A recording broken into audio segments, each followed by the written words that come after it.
Call 7 investigators breaking news right now, uncovering exclusive information about what James Holmes told his psychiatrist that prompted her to call police 6 weeks before the Aurora movie theater tragedy, and why Dr. Lynn Fenton did not have Holmes detained on a 72-hour mental health hold for evaluation. Call 7 investigator John Ferrugia working this case from the beginning. And John, you have answers to some very key questions. We do, Ann. The theater shooting investigation, as you know, is among the most extensive in Colorado history, involving multiple state, federal, and local law enforcement agencies, as well as the University of Colorado. Now, sources familiar with this investigation say that in early June of this year, James Holmes specifically began talking, speculating, maybe even fantasizing about killing a lot of people. All available units respond to the theater. Somebody is still shooting inside theater number 9. 6 weeks before the massacre at the Aurora Theater, Dr. Lynn Fenton called the CU Police Department asking for a background check on one of her patients, James Holmes.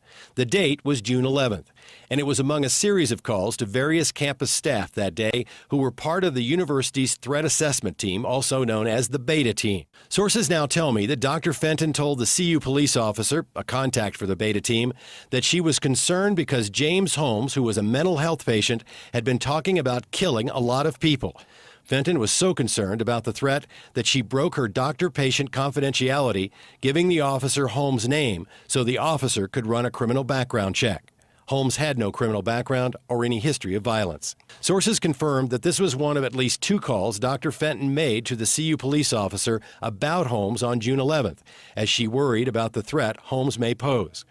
In the last call, sources say the CU officer asked Dr. Fenton if she wanted Holmes picked up for a 72-hour mental health evaluation. As his psychiatrist, Fenton could order such a hold. And sources say the officer deferred to the doctor's judgment. Sources familiar with the investigation now confirm that Dr. Lynn Fenton told the officer that Holmes had put in his notice that he was withdrawing from the university, that the hold was not necessary in part because Holmes was leaving the campus anyway. As we previously reported, sources say that is also why members of the university's threat assessment team dropped the issue, because Holmes was leaving the campus, and because they no longer considered him a student, they did not think they had authority over him.